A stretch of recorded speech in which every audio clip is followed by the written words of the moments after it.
Welcome back to Wired for More ADHD and Self-Mastery podcast. My name is Ian May. I am your host. I have my good friend Alyece Smith on. She is an ADHD business coach. And what's amazing is the benefit of having a podcast is you just get to invite thought leaders to give you free coaching. So that's what this is. We're just going to have a live coaching session where I'm just going to trauma dump all of my bad business practices, and Alyece is just going to give me feedback in real time. Love it. I'm totally surprising her with that fact. She's just like, wait. I thought we were talking about my business. Yes, you're going to prove your competence as a business coach in real time. Got it. No, but in all seriousness, Alyece, thank you so much for joining. I'm really looking forward to this conversation. No, I'm just very excited to be here. I appreciate, even if you're, taking advantage of my coaching skills here. I am just excited. I mean, it was such a great conversation to have you on my podcast, and it really just got me even more amped up to be here and talk to you even more today. So I'm just grateful to be on the show. Yeah, so good. Thank you. Honestly, I was honored to have that conversation. I think for anybody who's in the, I don't want to say ADHD space, but coaching space, any type of coaching space, you can often feel this anxiety around, well, there are other people who are already doing it. Oh, they do this so much better. Like there's this perception that there's scarcity in the market. And even that part, I would love to, okay, let's just start there, right? Okay. When you are working with somebody and they're like, hey, the market's already saturated. There's already plenty of ADHD coaches out there, or there's plenty of businesses in my market. How do you sit and help talk somebody through that conversation when they start? Absolutely. So market saturation, that thought in general is super limiting for any person, neurodivergent or not, because I mean, look at if you buy, I like to take things in terms outside of business, just in being a human. So example to that, if I have a client who is scared to maybe up her prices or niche down more specific because of market saturation, that's one of the things. Okay, what do you do that's different? How are you different than these other coaches? How can we make people see your differences? When we start having that conversation, when they think of market saturation or pricing, I go back to the terms of what does it look like in our daily life when we're already making those kinds of decisions? So for me, I had neck surgery 2 years ago. Do you think I just Googled neck surgeon near me and went to the first one? No, I did not. I read the reviews. Who has clients around my age with similar issues? Like I niched down looking for a doctor, a specialist, a person that could solve my very unique problem. And they charge more for that versus going to the urgent care or going to your general practitioner. So think of it like the same way buying a car, right? Okay, well, I'm somebody comes out with a new edition of a certain car. Those car companies aren't saying, oh, well, the market's saturated with SUVs. We're not going to bring out a new SUV. It's like, how can we make our SUV better than all the other SUVs out there? And how can we get on the number one safety list? And how can we solve Toyota's problem in our Chevy? Like market saturation is just a limited belief in general, because any industry selling anything, doctors, dentists, lawyers, you name it, there are multiples of all of them. And if you're letting that stop you, then you've already made up your mind in general. Right. So when going through that with a client, first thing I would tell them is, okay, get over yourself. All right, get over yourself. I am a little tough love coach. Let's look at, obviously knowing your competitors is a good idea, knowing what they're doing, what's out there, because you will get those questions of how are you different. But it's more of doing that deep work of, most people are buying, especially with coaching, they're not buying your product. They're buying you and the result that you're going to help them with. And so why are you the best person? You need to know what makes you different, what makes you unique, what result you promise and you can get, what your process is, and why you are worth every penny you're asking for, and show up with that in confidence. And you'll kill all the saturation in general. Yeah. And I think what I love about what you're saying is, hey, let's talk a little bit more deeply about where this is coming from.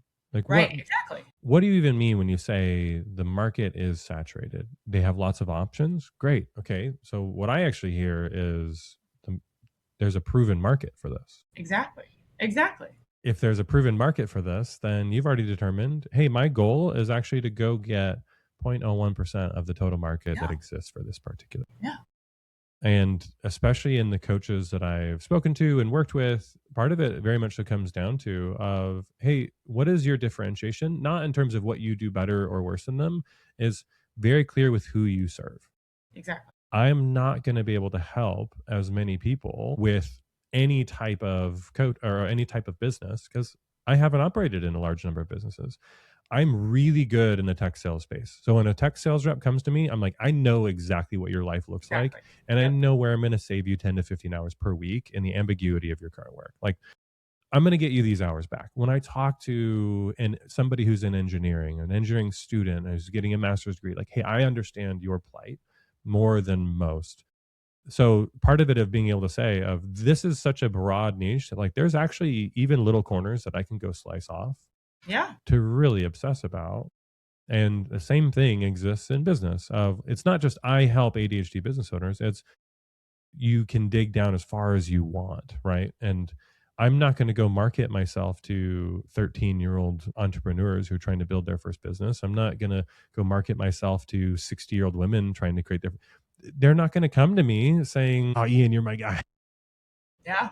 Yeah. And that is that is true. And I mean, just like you said, where is it really coming from? Because 9 times out of 10, it comes from some level of fear, whether it is fear that you can even get the result that you're promising, or fear that, I've had several coaches in the past talk, about fear of success. What is going to be my responsibility if this actually works out and grows, and can I keep up with it? Am I going to get bored with it? Am I going to just ghost it? So it usually does come down to a fear. But in my experience, the best way to tackle that fear is just what you said, really diving into who do you serve, how do you serve them, how do you show up for your clients. And a lot of that comes from just doing that deep work of understanding you and your business. Yeah. It's so interesting because I think for a lot of people, they would love to say that there's a separation between their personal life and their professional life. No, you are one human being. Yep. You have Balance is bullshit. you have yeah, 100%. You have human problems and those problems are showing up in how you're running and operating your business. Yeah, So exactly. what you give energy to isn't going to change all of a sudden because you change hats for a moment. And in fact, we struggle with context switching. So usually I'm just meshing them all together. Yeah. Awesome. I mean, I love that even just that topic alone. That was something that I struggled with because early on when I first came into the coaching space, I had a hard time even giving language to how am I different than a therapist.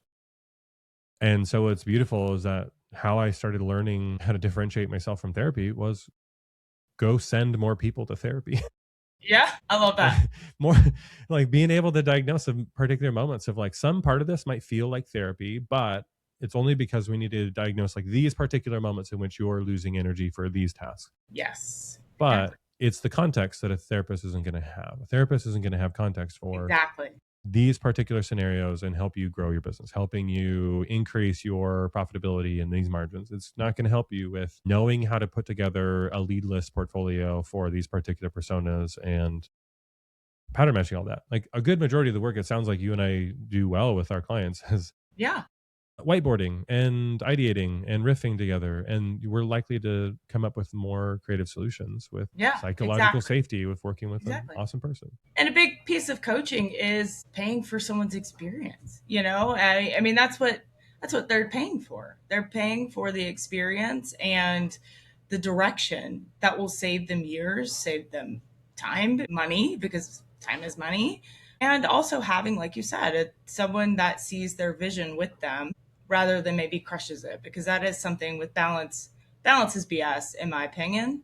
You're one person, especially if you're, whether you're a solopreneur, running a big tech company, doesn't matter. You're one person, like you said. I love that. And it is very hard to have any kind of balance between like business and personal, because if something rough happened this morning, it's going to just roll over into your day and vice versa. And being able to have someone that's been through that, and borrowing that experience while you are building your own, that's super valuable.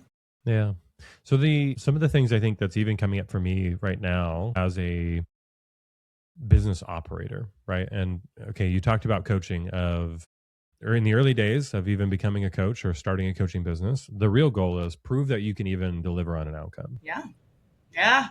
Okay, It's the so hard part. that's a very hard challenge. Okay, now that you've proven that you can even deliver on an outcome, how do you go speak to delivering on that outcome? How do you go invite more people to do that? I think that discomfort is the majority of what keeps some people is sort of just doing this thing on the side, and when some people just inherently reach out to them for help versus no, I need to create a consistent inflow of people interested in the work Yeah. in order for this to actually be a business rather than just kind of a fun employment hobby that I have.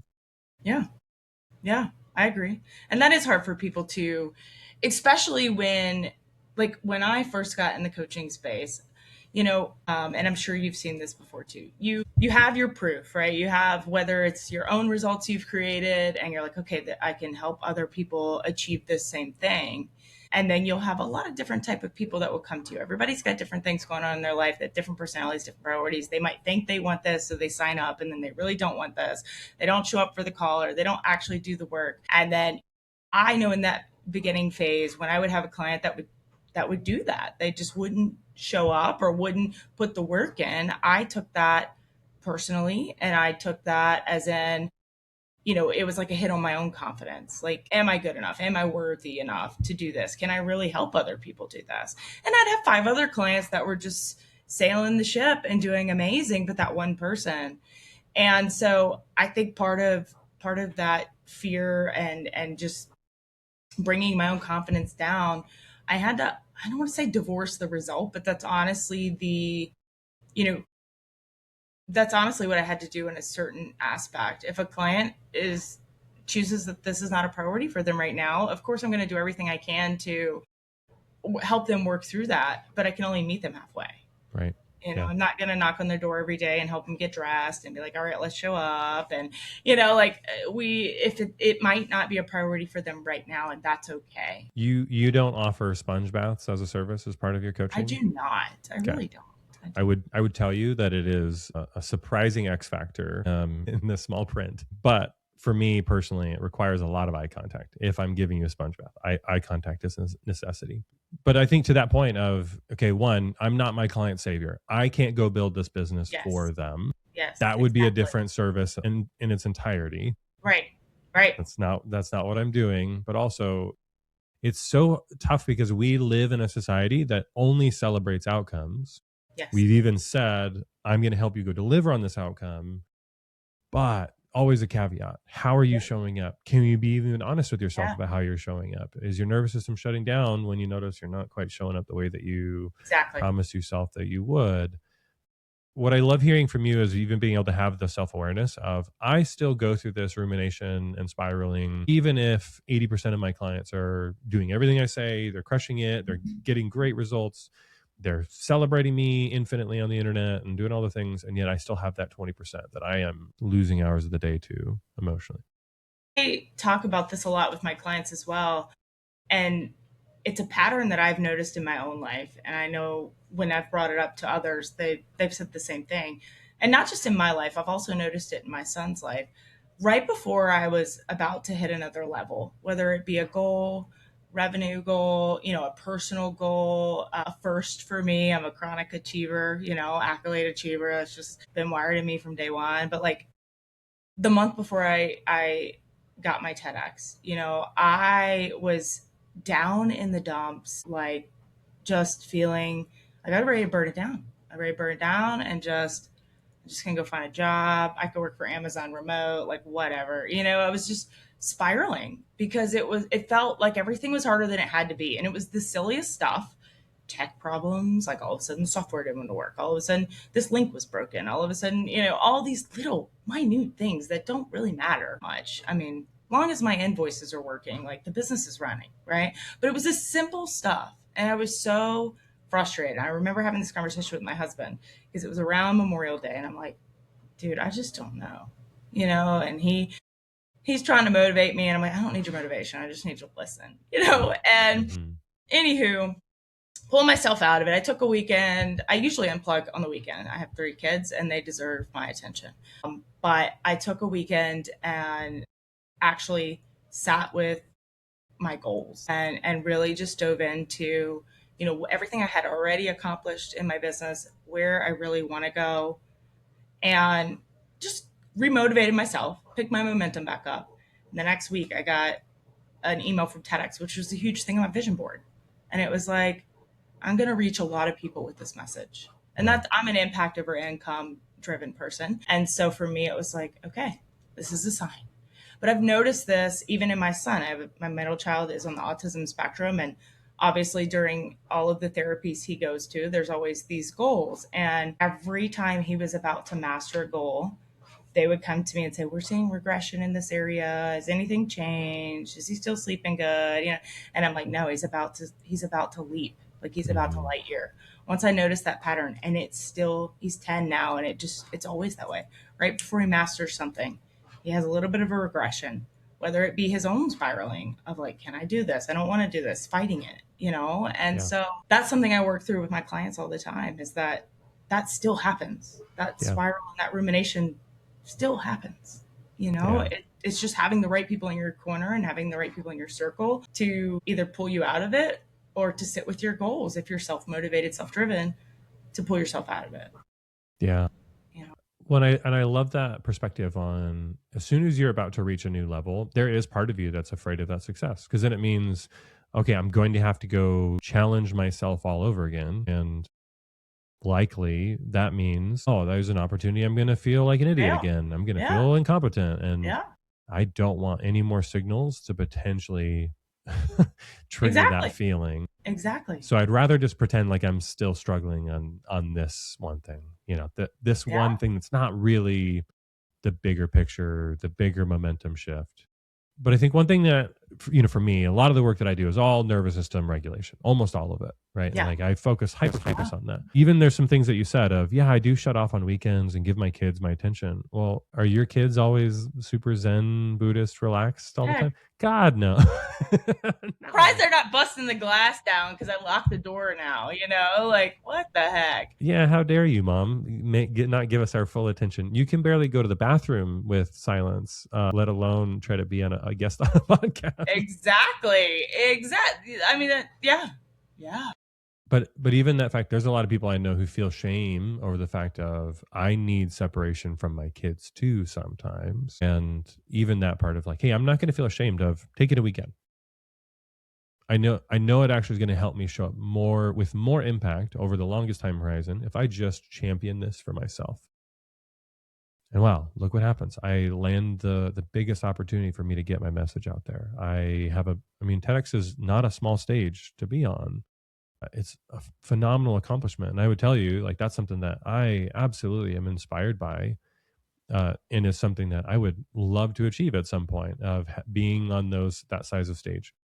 Thank you. But it required you to get through that ugly, messy middle portion, right? Yeah. Being able to realign. Why does this matter? What impact am I trying to have? What are the number of people that I'm going to go do this for?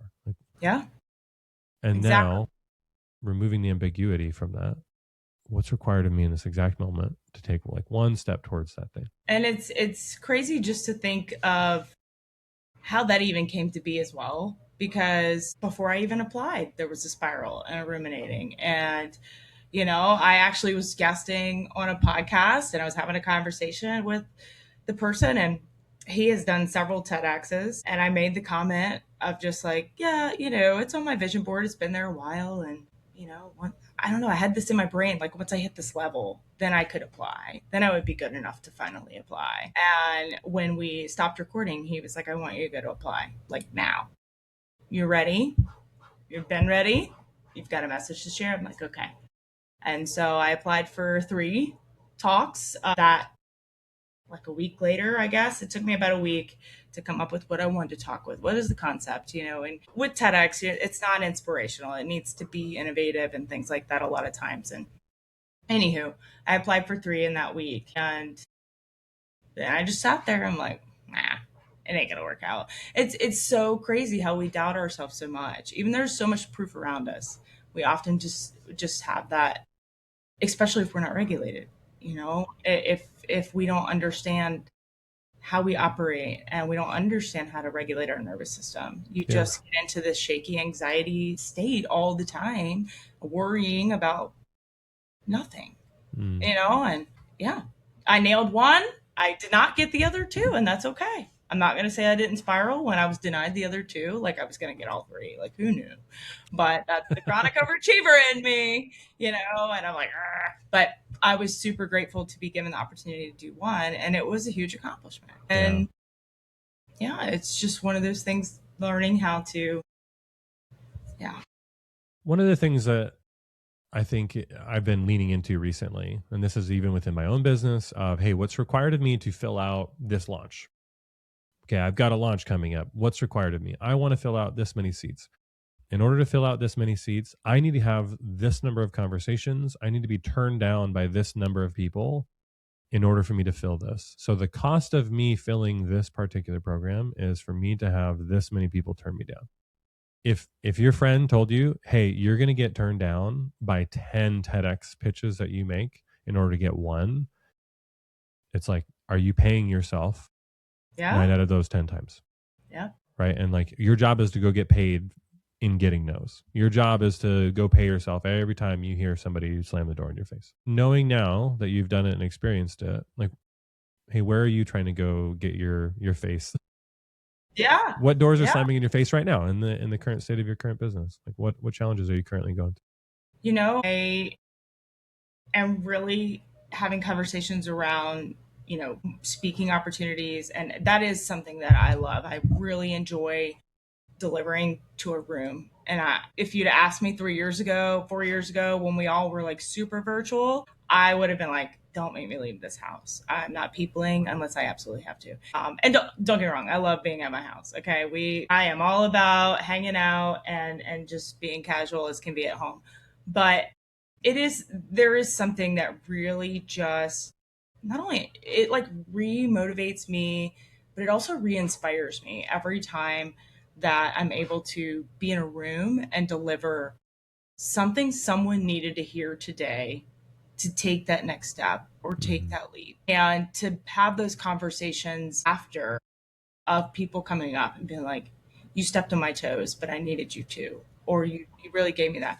And so I've been having some conversations with not only agencies who, take you under their wing and they get you booked out, but also some conference people that host conferences. And, no one has told me no yet in the like, we don't ever want you, but there's been, oh, we're filled this year, or, we booked 3 years in advance, better luck in 2030, so like some of those conversations have definitely happened. And it is hard to sit with that, because it's hard to put it into perspective in my own brain of like, that's 3 years away. Can I wait that long? So for me, it's a time thing. Of course, sales conversations wise, you got, a launch in general. Like you said, I had a sales coach one time that actually told me to put 20 ponytails on my arm. Have you ever heard that like technique? Probably not ponytails for you, but like, yeah, I don't know if you're noticing, but 20 every time heads. you had you're supposed to talk to 20 people a day, get 20 no's a day. So you might have talked to 50 people, you might have talked to 100 people. Depends. But of course, the more days you do that in a row, the faster you're going to get yeses in the future. You're going to get better at your craft. You're going to get better at the conversations. You're going to get better at exactly who you need to speak to. And so her idea with the 20 ponytails was every time you got to know, you take a ponytail off. And then, you weren't done what you're talking about your business until those ponytails were gone for the day. And it is crazy to do that, because when you're first getting started, you might have 100 conversations or more to get 20 yeses. So your ponytails come off a lot quicker, but the better you get at it, and the better you get at understanding not only how to deliver what you do and how you help people, but the better you get at listening. And that's what I struggle with still. I still struggle with being a really good listener, because I am a problem solver. I'm a very tactical person. I don't see a lot of gray. That is hard for me. And so I always want to just jump in and help. And that is something that I have to work on constantly, whether it be in my marriage, whether it be with my kids, whether it be with my clients, is being a better listener. Do they really need a response from me right now? with the solution? Am I a sounding board? And that obviously varies based on the situation, but Yeah. the better you get at listening, the better you get at those conversations as well. So this conversation probably went in a whole different direction than it was supposed to go, that question. But Well, no, I am you a lot of definitely no's. you definitely answered it. Yeah. It never gets easier hearing the no's. In fact, No. you hear no's from bigger stages even, Yeah. Yeah. which can feel bigger. The no's can feel bigger now because you're like, wait, I thought I made it. I thought everybody is supposed to want me on their stage. I thought I'm supposed to have 100% close rate now. And it's like, no, if you're doing the right things, your close rate should be 20 to 30%. And if you're hitting a higher percentage than that, then you're not tackling big enough problems, challenges, and so on in your business. Okay, so it never gets easier.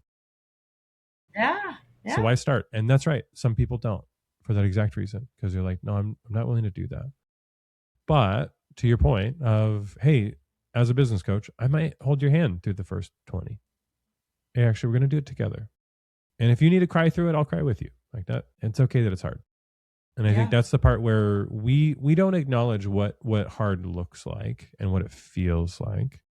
We oftentimes only celebrate the outcome when it all works out. When I had the successful launch, when my book launch went well, when my TEDx talk went well. Like we don't talk enough of when it's like, no, it didn't just all unlock for me. I didn't go viral once and then immediately just have this like infinite success, and now I've got book tours and speaking gigs, and people are just no one talk. And you're right. I mean, it's not something that's talked about enough. The vulnerability on the level of what it takes to get to the next level very often. And each level is different. It's like, I mean, if we're gamifying this here, each level is different. You got to go find different gems or whatever my kids do on these games all day long. But like, you gotta find this tool or that tool or whatever. And each level changes. And you sometimes will feel like, man, the rules have been changed. This is unfair. This is not how it worked last time.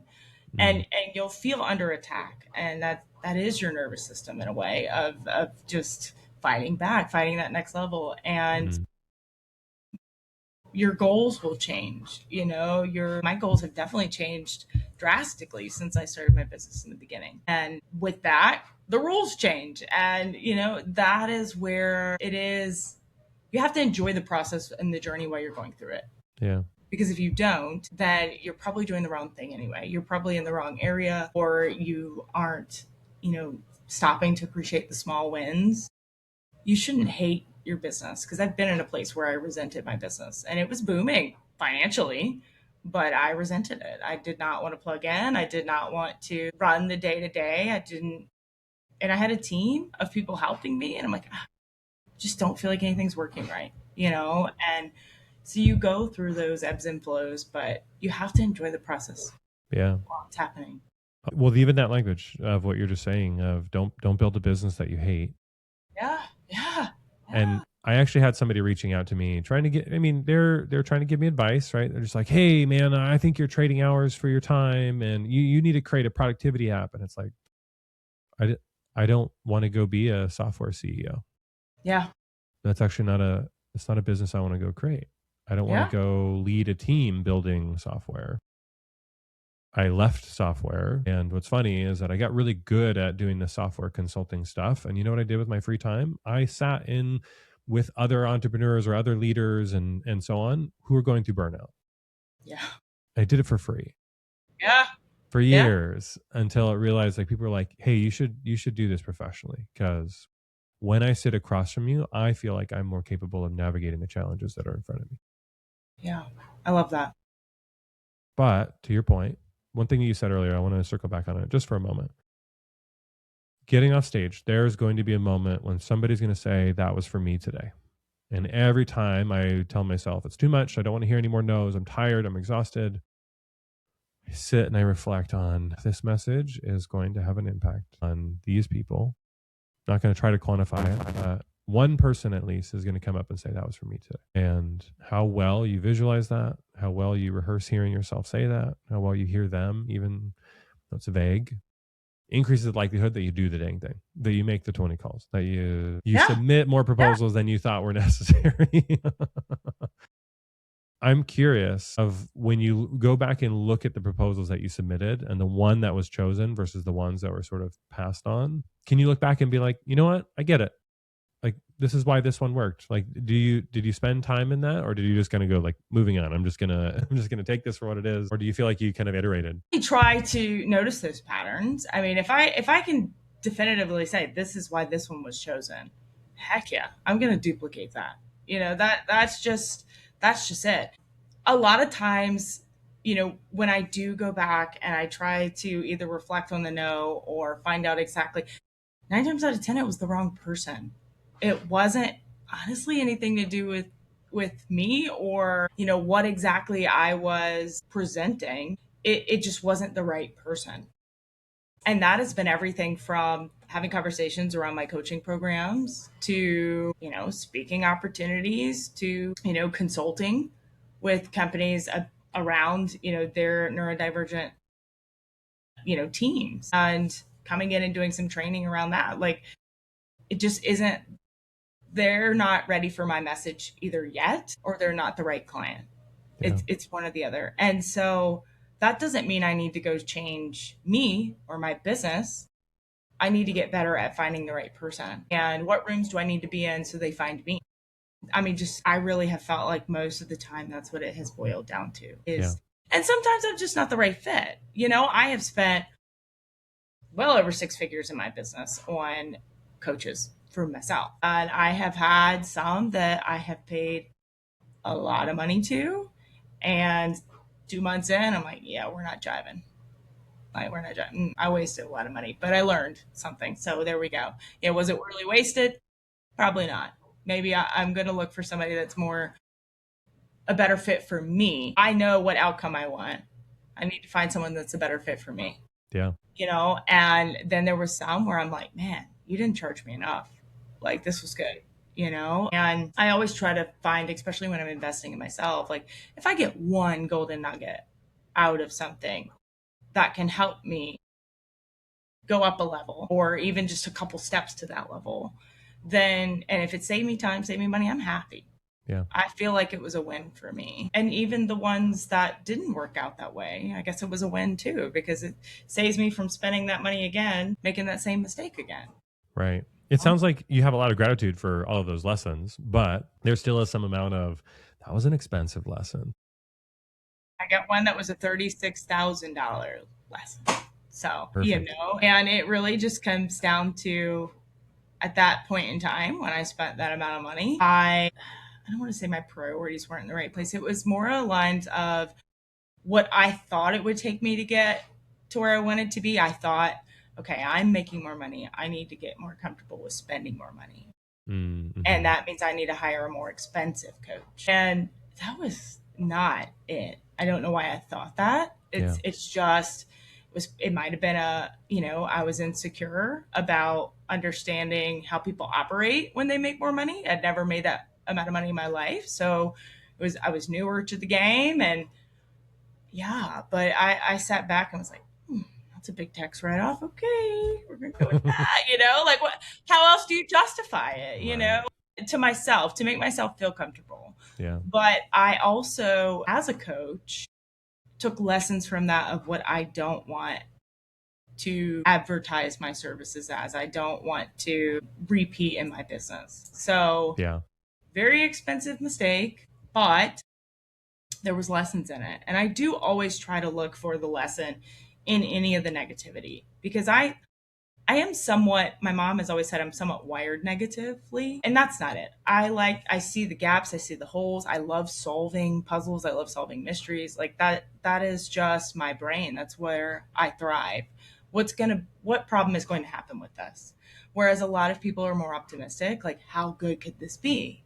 But for me, I have to find the holes to, I can fix this. Now I'm optimistic about it, and so that's the way my brain operates. And because I notice those patterns. And so even just the negative, anything negative, social media comments, client says something in a call, a no, an email, whatever, I try to look for, what is the lesson here? Yeah. Like, what is this teaching me? How can I solve this for the future? Not make this happen again? Or how can I prevent this? And I can't always prevent it. Sometimes it's nothing I did, or just, sometimes it's that person's issue that they're reflecting. And that's a really hard one to sit with as well. Yeah. Was this me, or was this the situation? So when I think to that point, when you talk about your nervous system, of even acknowledging when my brain tries to do, we can never let this happen again. Again, now all of a sudden it's obsessing about outcomes. Yep. At least the outcome. What did I learn? What did I gain? How can I help other people with this lesson so then they can avoid this thing? Okay, well, there's always learnings to be had, but I think as soon as we get to the point where we're trying to control outcomes, then it, like, that by itself should be a signal that, like, hey, the best version of me is actually not the one at the wheel right now. That's actually my amygdala is the one that's taking the wheel. As soon as I'm outcome driven, focused on the outcome rather than process operations, like creating a life that I'm lit up to, having impact. How am I measuring impact? How do I know that I'm having an impact? All of that stuff. Like, okay, as soon as I'm going back to, I'm obsessing about the outcome. Well, I can't control the outcome. I very much so believe that you can help any person who's coming to you with a business issue and getting it off the ground, that you're capable of helping them if they're willing to do the work. So immediately, you have no control of the outcome. Right? Yeah. Yeah. But yeah, those lessons are hard, given the fact that our brains immediately want to go, okay, how can I never have this happen again? How can I avoid this pain indefinitely? When it's just like, hey, my job was never to avoid the pain. It was just to learn the lesson. And now, very gratefully, share it with other people. Because now, back to impact. This was a $30,000 lesson in better impact for me and my coaching business. Yep. Not for the outcome that they said. Yes, exactly. Well, and when you obsess over the outcome, or in my experience, when I would get super obsessive over the outcome and spend that amount of money looking for that outcome, I measured my self-worth to that outcome. And so if I had a $40,000 month, $40,000 month of my business, and the next month was $38,000, it was like, I'm not worthy of this business. Like, this is the whole issue. And so it got to be where I was so driven by those numbers and that growth. And, I really had to get over myself. That's the best way to put it. I mean, I really did. And sure, maybe some of it was my head was getting a little bigger. Like I said, I'm like, man, I could finally, buy my husband this thing he wants, or I could finally, like, it was like so much celebration around, dang, did I do that? But then not enough gratitude around it, and not enough sitting with myself of, okay, this happened kind of quickly, because it did. I hit six figures in the first 6 months of my business. And then I burnt it all down after a year, and I started again, and I hit six figures again. And so that proves right there that I will put the work in. Yeah. That doesn't happen by accident. But at what expense? And what does it look like after that 6 months, if there's a plateau? And so that is where I really had to humble myself a lot around, okay, my children are the reason I started this business. My family needs and deserves the best version of me. And if I'm to a point where I'm resenting what I'm creating, or am I measuring my self-worth around 1 month that was 0.5% less than last month, what are my kids really even getting? Yeah. Why am I even doing this? And entrepreneurship is the biggest self-growth journey that anyone could ever go on. I don't care how many retreats you take, or, hikes you make, or whatever. Like, there is no type of self-growth journey that is more rewarding, but also complicated, than entrepreneurship. And, being a neurodivergent person just adds another level of challenges, but also gifts. And that is why what we do is so important, because we do have those ideas. A lot of us struggle with that execution part. Right. And we think that going harder and harder and harder until we burn out is the way to execute. And you just wind up being where I was, burnt out, ready to burn it down a third time, measuring my self-worth around 38,000 versus 40. Like, what? Right. There are people that don't make that in a year. And I'm over here thinking I am just garbage because I didn't hit it. I was like, what? 100% is a character flaw on your part. Yeah. but that is the difficulty of it. And I ran into that myself, where having an absolute breakout quarter, this is my launch, like I can't believe I hit, this is a record for me. And now all of a sudden it's like 2 months later, complete goose egg. Not a single new client on board, you know, and all of a sudden like, oh wait, complete existential crisis all over Yeah. again. Yeah. Yeah. And what I love about one of the things that you said though too is just being able to acknowledge that I don't even know how to measure this effectively. Yeah. So, Yeah. okay, 1 month I hit 40K and the next month I hit 38 of, well, I haven't been doing this for years yet. That maybe the proper measurement was February of 2026 versus February of 2025 is the proper measurement. And I don't have enough of that data. Now I can only compare March to February. It's like, actually, that's not an appropriate measurement. Yeah. That's not even a fair comparison Yeah. to make. But we try to collect data. We try to obsess about, hey, can I guarantee all of these different patterns to recreate them and scale them and up and to the right. Yeah, and that's something that I've definitely been trying to navigate in scaling and operating a coaching business. Like, yeah, as you can appreciate. Alyece, if you are looking for your next 30K coaching blunder, have this amazing 30K program that will help your clients not make the same mistake as you buying it. So I'll send you details. Yeah. Yeah, like. please. There's a bunch of coaches who are just kind of like, I could sell her 30K of crap if she wants to turn it into a life lesson. You know, it was like, it was wrapped in a very shiny bow. Yeah, of course it was. Yeah. And, you know, shiny object syndrome took over and FOMO and all the things. But like I said, it was a lesson. And, you know, not just what I learned, but a lot of, you know, I've met great people in that program too, even because that was not one-on-one. Shocking. But, you know, I did meet a lot of people in that program who have introduced me to other people who have helped grow my business as well. Yeah. And so did it pay for itself? Probably 5 years later, and, you know, all the things. But most importantly, just knowing who you are and what direction you're going. I'm a very gut-led person.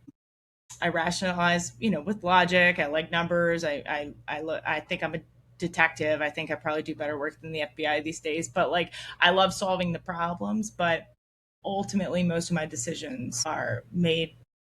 I think my gut is where my integrity lives, you know. And I'm just like, this doesn't feel good, or this does feel right, and because my brain will spiral and talk me into or out of anything. And for me, you know, there's been a whole lot of months that were not $30,000 or $40,000 since that time period in my life, but I'm a whole lot happier. My kids are a lot happier. I prioritize balance as much as possible, even though I think it's BS. You know, I do unplug on the weekends. And during that time period in my life, I was like running to the bathroom in a restaurant to try to talk to a client when I'm supposed to be there with my husband, you know, and I justified it in my brain that this is going to get us to the next goal, me and him to the next thing. It's going to buy something we've been wanting or replace that air conditioning unit, and I get paid cash for it. I'm not going to have to finance it finally. And like, you know, like I justified all of those actions. And yeah, you know, sitting with that in your business, it's, don't let the shiny objects drag you into going against your gut, I guess, is the lesson there. Well, and even just that of like, hey, I'm doing this for us. And it's like, okay, but us is right here, right now at this dinner table. Being present is hard. And yeah, okay, we have an opportunity to have us together relaxing right now. Why does it have to be 10 years from now? It can be right now.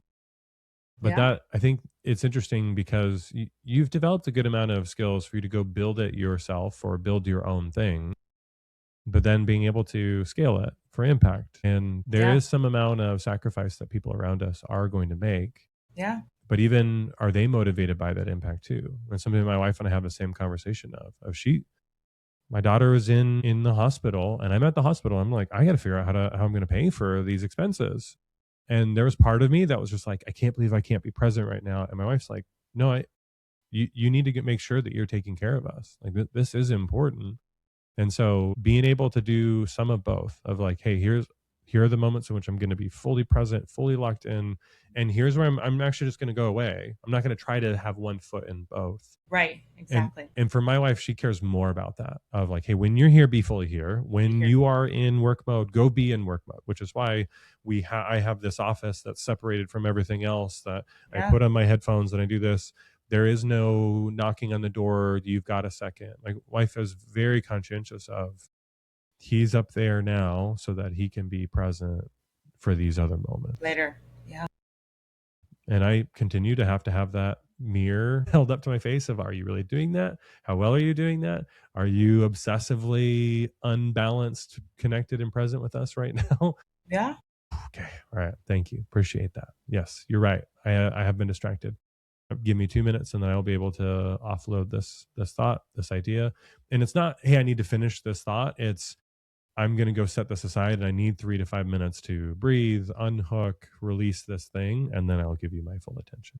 I agree. And I struggle with that all the time. My husband's very good as well about, pointing it out of like, hey, we're going to watch this movie, and I have certain times usually that I let my kids know, especially now during the summer where they're home all day, like, my last call's at this time. I'll be done around this time today. And then I'm free. Like, whatever you guys want to do, because I do want to enjoy the summer with my kids while they're younger. The weekends, I try really hard to, like, my family hates it, but I put my phone on that nightstand and it's on silent and I usually don't even pick it up.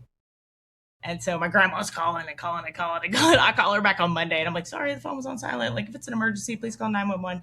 And like, but I try to put those boundaries up and hold myself accountable to those boundaries because it does cross over, and having obviously spouses that support our goals and understand what we're doing and where we're going and being in agreement with them of like, is now a good time for me to work or should I put this up and be here? And struggle as an entrepreneur, I think happens all the time of like, how am I going to pay for that? Like now I need to go to work. I need 3 new clients to pay for this new air conditioning unit. Like that's where, and that is just running a business in general, whether you're a coach or not, but yeah, I don't know that it ever goes away, but I would rather have that internal struggle of like, hey, I need 3 to 5 seconds to regulate than 20 years down the road, look back and be that entrepreneur that did really well and built a legacy for my kids, but was never present. Yeah. Because I have some of those in my actual life and in my family of like super successful business you're going to inherit. Sorry, I never made any of your football games or, all of those things. And that is not what I want. No amount of money is worth looking back and thinking, I was never there. Yeah. Well, Alyece, I promised you I'd keep you on track for time. Yeah. Where can people find you? Where is the best place for them to seek you out if they're a visionary business ideator that wants to turn into an operator? Facebook and IG are the easiest to talk to me. I'm on TikTok and all the things, but those DMs are kind of hard to navigate. So Facebook or IG, you can find me. You can search my name or socially.awesome, of course, will pull you up anywhere. But I'd love to talk. I mean, even just hearing if you got any value out of this episode, like shoot me a DM. Let's chit chat. Alyece, thank you so much for the time. Appreciate the audience for joining in, and I will talk to you again soon.